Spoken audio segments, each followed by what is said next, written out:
Hi అందరికీ నమస్కారం. Junior NTR గారు వార్ 2 సందర్భంగా చేసిన కొన్ని వ్యాఖ్యలు చర్చనీయాంశమయ్యాయి. ఆ వ్యాఖ్యలేంటి, ఎందుకు చర్చనీయాంశమయ్యాయి అని నేను చెప్పే ముందు వాటి అంతరార్థాల్లోకి మనం వెళ్లే ముందు ఒక్కసారి జూనియర్ ఎన్టీఆర్ గారు ఏం మాట్లాడారో విందాం. 5 సంవత్సరాల క్రితం నిన్ను చూడాలని అనే ఒక చిత్రంతో నా కెరియర్ మొదలైంది. భౌతికంగా మన మధ్య లేకపోయినా ఎల్లప్పుడూ ఆయన చల్లని చూపు మన పైన ఉంటుంది. రామోజీరావు గారు నన్ను కీర్తిశేషులు శ్రీ రామోజీరావు గారు నన్ను ఆయన బ్యానర్ లో ఇంట్రడ్యూస్ చేయడం జరిగింది. 25 సంవత్సరాల క్రితం ఎప్పుడైతే ఆ మూవీ ఓపెనింగ్ సెరమనీకి వెళ్ళానో పక్కన నాన్నగారు మా అమ్మగారు తప్ప ఎవరు లేరు. ఒక్కనే వెళ్ళాను, ఓపెనింగ్ సెరమనీకి వెళ్ళాను. ఏం జరుగుతుందో ఎలా ఉండబోతుందో తెలియదు నాకు. సో ఇది ఆయన మాట్లాడిన మాట, ఒక డైలాగ్ ఏంటంటే, ఆ రోజు నేను ఒక్కడనే ఉన్నాను, అమ్మ నాన్న తప్ప ఎవరూ లేరు నాతోటి, ఏం జరుగుతుందో తెలియదు. ఎందుకన్నాడు ఆయన ఆ మాట అంటే, నందమూరి వారసుల ఎంట్రీ ఇలా లేదుగా. నందమూరి వారసుల ఎంట్రీ అంటే తారక రత్న గారు, ఆయన కూడా చనిపోయారు, మంచి వ్యక్తి. తారక రత్న గారు ఎంట్రీ ఇచ్చినప్పుడు ఏకకాలంలో ఒకేసారి 9 సినిమాల్లో ఆయన ఎంట్రీ ఇచ్చారు. 9 సినిమాలు ఆ రోజు కొబ్బరికాయ కొట్టారు. సో వరుసగా ఫ్యామిలీ మొత్తం రంగంలోకి దిగింది. కానీ అదే జూనియర్ ఎన్టీఆర్కి మాత్రం తన తల్లి తండ్రి తప్ప ఎవరు లేరు. ఇది ప్రధానంగా ఆయన ఆవేదన. సో తనని వారసుడిగా గుర్తించలేదు సమాజంలో, ఎస్పెషల్లీ తన కుటుంబంలో తనని వారసుడిగా గుర్తించలేదు. తనను సినిమాల్లోకి రానివ్వటానికి తన కుటుంబ సభ్యులకే ఇష్టం లేదు. కేవలం తండ్రి కాబట్టి హరికృష్ణ గారు, తల్లి శాలిని గారు, వీళ్ళిద్దరు మాత్రమే ఉన్నారు. అది ఆ రోజు ఆవేదనాపూర్వకంగా చెప్పారు.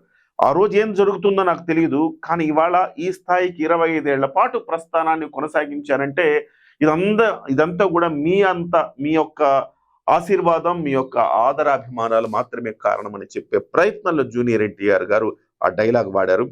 సో తారక రత్న గారికి కావచ్చు, అలాగే మొన్న లాంచ్ అయ్యారు వైవిఎస్ చౌదరి, ఎన్టీఆర్ గారి ముని మనవడు, అంటే హరికృష్ణ గారి మనవడు మొన్న లాంచ్ అయ్యారు. అప్పుడు కూడా చాలా మంది వచ్చారు ఆ ఫంక్షన్కి, అత్తలు అందరూ వచ్చి ఆయన్ని సపోర్ట్ చేశారు. సో ఒక వారసుడు రాజకీయ రంగంలోకి వచ్చినా, సినిమా రంగంలోకి వచ్చినా వెనక ఉండి అందరూ సపోర్ట్ చేసే పరిస్థితి నాకు లేదని చెప్పే ఒక ప్రయత్నం ఆయన చేశారు. ఇంకో డైలాగులోకి వెళ్దాం.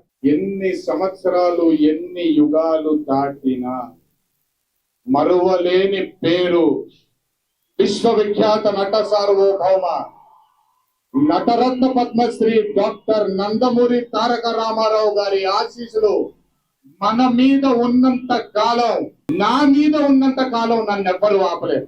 ఇది ప్రధానంగా, నా మీద ఉన్నంత కాలం నన్ను ఎవరు ఆపలేరు అంటే, ఎవరో ఆపితేనే, ఎక్కడో ఒక ఫ్రిక్షన్ వస్తేనే కదా జూనియర్ ఎన్టీఆర్ గారు ఆ మాట అంటారు. ఎక్కడో ఆయనకు ఫ్రిక్షన్ అనిపించింది, ఎవరో తనను ఆపుతున్నట్టు అనిపించింది అంటే ఎవరో కాదు, తెలుగుదేశం పార్టీ నుంచి మద్దతు కొరవడం కొంత లోటుగా భావించారు. అందుకే ఈ మధ్య కాలంలో పెద్దగా మీడియా ముందుకు రావట్లేదు జూనియర్ ఎన్టీఆర్ గారు. ఈ సందర్భంలో వచ్చిన తర్వాత 25 సంవత్సరాల ప్రస్థానాన్ని తను తలుచుకుంటూ, ఎవరొచ్చినా నన్ను ఆపలేరు, ఆయన ఎన్టీఆర్ గారి ఆశీర్వాదం ఉన్నంత వరకు. ఎందుకు ఈ డైలాగ్ని సోషల్ మీడియాలో ఇంకొక సందర్భాన్ని అటాచ్ చేసుకుని మాట్లాడుకుంటున్నారు. ఆ సందర్భం ఏంటంటే నారా లోకేష్ గారి ట్వీట్. నారా లోకేష్ గారి ట్వీట్ ఏముందంటే చూడండి, as Rajinikanth sir completes 50 years in films, we audiences are just lucky to live in the Rajini era. I will never forget his unwavering support to our family in our darkest hour. Wishing team Coolie great success. Coolie అలాగే war 2 కూడా ఒకే సందర్భంలో release అవుతా ఉన్నాయి. కానీ నారా లోకేష్ గారి tweet కేవలం కూలీకి మాత్రమే పెట్టారు, వార్ 2ని విస్మరించారు అనేది ప్రధానంగా జూనియర్ ఎన్టీఆర్ ఫ్యాన్స్ చేస్తున్న ఆరోపణ. దానిని ఉద్దేశించేమన్నా జూనియర్ ఎన్టీఆర్ గారు ఈ రకంగా మాట్లాడారా అన్న మాటలు వినపడుతున్నాయి. ఒక్కసారి మనం వెనక్కి చూసుకుందాం. Junior NTR versus Telugu Desam party ఇవాల్టి నుంచి కాదు, చాలా రోజుల నుంచి ఉంది. తెలుగుదేశం వారి బాధ ఏంటంటే, జగన్మోహన్ రెడ్డి గారు ఎన్నో అరాచకంగా తమను ఇబ్బంది పెట్టినప్పుడు ఏనాడు కూడా జూనియర్ ఎన్టీఆర్ స్పందన లేదు, అంటే ఉండాల్సిన రీతిలో లేదు అనేది కొన్ని సందర్భాల్లో, అసలు లేదని కొన్ని సందర్భాల్లో. కొడాలి నాని, వల్లభనేని వంశీ చాలా క్లోజ్ జూనియర్ ఎన్టీఆర్కి. అలాంటి వాళ్ళు చంద్రబాబుని అలాగే లోకేష్ గారిని కూడా తూలనాడుతూ ఉంటే ఒక్క సందర్భంలోనైనా వాళ్ళకి వ్యతిరేకంగా ఒక ట్వీటో ఒక కామెంటో చేశాడా? చెయ్యలేదు. సో కొడాలి నానిని చాలా అంటే ఒక సోదర సమానుడిగా భావిస్తాడు.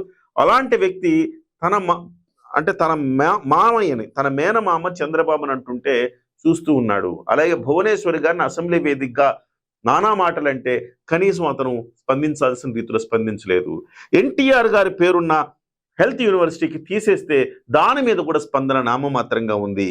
సో ఇవన్నీ చూసినప్పుడు ఎక్కడో గ్యాప్ బాగా పెరిగింది అనిపించింది అనమాట తెలుగుదేశం పార్టీ. అందుకోసం జూనియర్ ఎన్టీఆర్ని తమవాడుగా భావించడం లేదు కొంతకాలంగా.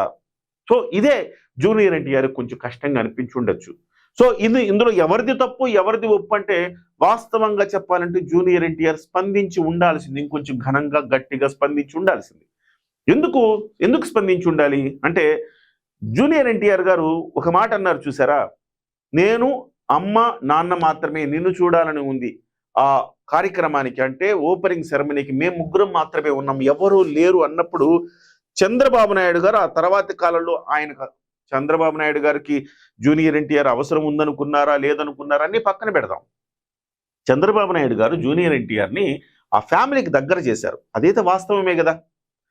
చంద్రబాబు నాయుడు గారి బంధువు నార్నే వాళ్ళనిచ్చి, వాళ్ళ పాపనిచ్చి, వాళ్ళ ప్రణతి గారిని ఇచ్చి పెళ్లి చేశారు. సో అప్పుడంతా కూడా ఫ్యామిలీ అంతా కూడా కలిసికట్టుగా ఉన్నది. ఆ తర్వాత 2009 ఎన్నికలప్పుడు జూనియర్ ఎన్టీఆర్ వేరే లెవెల్లో ప్రచారం కూడా చేశారు. కాలక్రమంలో హరికృష్ణ గారికి ఇవ్వాల్సినంత ఇంపార్టెన్స్ ఇవ్వలేదన్న ఒక కారణంతో ఆ ఫ్యామిలీ వరకు దూరం అయిపోయింది. ఆ ఫ్యామిలీలో ఎవరున్నారు? హరికృష్ణ గారు, జూనియర్ ఎన్టీఆర్, కళ్యాణ్ రాము, జానకి రాము, సుహాసిని, ఈ నలుగురు అయితే కొంత వేరుగా ఉన్నారు. సుహాసిని గారు తర్వాత కూడా, సుహాసిని గారు వాళ్ళ నాన్న మరణం తర్వాత మళ్ళీ చంద్రబాబు నాయుడు గారికి దగ్గరగానే ఉన్నారు, కూకట్పల్లిలో కూడా పోటీ చేశారు. కానీ ఎందుకో కళ్యాణ్ రామ్ అలాగే జూనియర్ ఎన్టీఆర్ మాత్రం ఇప్పటికీ డిస్టెన్స్ మెయింటైన్ చేస్తూనే ఉన్నారు తెలుగుదేశం పార్టీకి. సో ఒక రకంగా చూస్తే చంద్రబాబు నాయుడు గారే ఆ ఫ్యామిలీతో కలయికకు ఒక కారణం అయ్యారనేది కూడా మనం మర్చిపోకూడదు. సో చంద్రబాబు నాయుడు గారు ఏమనుకుంటారు, అరే జూనియర్ ఎన్టీఆర్ అనే వ్యక్తిని పక్కన పెట్టేసింది ఫ్యామిలీ మొత్తం, అలాంటి జూనియర్ ఎన్టీఆర్ని తీసుకొచ్చి నేను ఫ్యామిలీలో భాగం చేశాను, అలాంటప్పుడు నాకు లాయల్గా ఉండాల్సిన వ్యక్తి వాళ్ళ నాన్నగారి మాట విని ఈ రకంగా నన్ను ఇలా చేశారేంటి, తాను కూడా రాజకీయాల్లోకి రావాలనే ప్రయత్నం చేయటం ఏంటని చంద్రబాబు నాయుడు గారు బాధపడి ఉండొచ్చు. ఎందుకంటే ఒక మహానాడులో పెద్ద ఎత్తున ఫ్లెక్సీ వార్ జరిగింది. ఆ ఫ్లెక్సీ వార్ ఏంటంటే జూనియర్ ఎన్టీఆర్ని పార్టీలో ప్రధానమైన భూమిక వహించేటట్టుగా తీసుకోవాలనేసి జూనియర్ ఎన్టీఆర్ ఫ్యాన్స్ పెద్ద రగడ చేశారు. లోకేష్ వర్సెస్ జూనియర్ ఎన్టీఆర్ అయింది ఒక సందర్భంలో. ఖచ్చితంగా చంద్రబాబు నాయుడు గారి డెసిషన్ ఏంటంటే ఒక కొడుకుగా తన వారసుడిగా లోకేష్ గారిని ప్రొజెక్ట్ చేస్తారు కానీ జూనియర్ ఎన్టీఆర్ గారిని ప్రొజెక్ట్ చేయరు కదా. At the same time junior NTR గారికి సినిమాల్లో బోలెడంత కెరీర్ ఉంది కాబట్టి అప్పుడే ఆయన రాజకీయాల్లోకి రావటం కూడా సరైన పద్ధతి కాదు, సరైన సమయం కూడా కాదు. అటువంటప్పుడు అనవసరమైన విభేదాలు అంటే ఫ్యాన్స్ రెచ్చగొట్టిన వార్ ఇది అని చెప్పాలి. ఇటు నారా లోకేష్ ఫ్యాన్స్, ఇటు జూనియర్ ఎన్టీఆర్ ఫ్యాన్స్, ఈయన అభిమానులు ఇక్కడ అభిమానులు, వీళ్ళిద్దరు ఫ్లెక్సీ వార్ నడపడంతో ఒక రకమైన కోల్డ్ వార్కి దారితీసింది. ఆ తర్వాత గ్యాప్ అలా పెరిగిపోతూ వచ్చింది. నేను చెప్పాను కొన్ని సంఘటనలు, తెలుగుదేశం పార్టీకి మద్దతుగా ఏనాడు ఈయన మాట్లాడకపోవటం అనేది కొంత చంద్రబాబుని బాధించి ఉండొచ్చు. సో ఒక రకంగా చెప్పాలంటే చంద్రబాబు నాయుడు గారి వెర్షను కరెక్టే, జూనియర్ ఎన్టీఆర్ గారి వెర్షన్ కూడా కరెక్ట్. ఎందుకంటే జూనియర్ ఎన్టీఆర్ గారిని తన ఫ్యామిలీలోకి తీసుకున్నారు కానీ తన నాన్నగారికి సరైన ప్రాతినిధ్యం లేనప్పుడు ఆయన కూడా హర్ట్ అవుతాడు కదా. ఇలాగా ఇందులో వాళ్ళు కరెక్ట్ వీళ్ళు కరెక్ట్ అని మనం చెప్పలేం. కానీ మొత్తం మీద అయితే ఒక వార్ ఇది. ఇప్పుడు వార్ 2లో ఈయన నటించాడు. ఈయన వార్ 1 ఏంటంటే తెలుగుదేశంతోనే. తెలుగుదేశానికి జూనియర్ ఎన్టీఆర్కి వార్ ఎప్పుడో స్టార్ట్ అయింది. ఆ వార్ అప్పుడప్పుడు ఏమంటే అగ్నిపర్వతం పేలినట్టుగా అలా పేలుతూ ఉంటుంది, మళ్ళీ చప్పబడుతుంది, మళ్ళీ పేలుతుంది, మళ్ళీ చప్పబడుతుంది. ఏదేమైనా నందమూరి ఫ్యామిలీలో జూనియర్ ఎన్టీఆర్, అలాగే ఇటు మెగా ఫ్యామిలీలో అల్లు అర్జున్ ఒక రకంగా చెప్పాలంటే బేస్ను మరిచి అంటే నేల విడిచి సాము చేసినట్టుగా చేసే ఒక ప్రయత్నం చేస్తుంటారు. ఎదిగేదాకా ఏమంటారు ఓడమల్లన్న బోడిమల్లన్న అంటారు కదా, ఆ రకమైన వ్యవహార శైలితో వీళ్ళిద్దరు వ్యవహరించడం అనేది మనం అందరికీ అంటే కాస్త నిశ్చితంగా పరిశీలించే వాళ్ళకి ఖచ్చితంగా అందరికి అవగతమే అని మనం అనుకోవచ్చు. ఏదేమైనా మీ విలువైన అభిప్రాయాలు తెలియచేయండి మీ కామెంట్ల రూపంలో. ఛానల్ని దయచేసి సబ్స్క్రైబ్ చేయండి, షేర్ చేయండి వీడియో నచ్చినట్లయితే.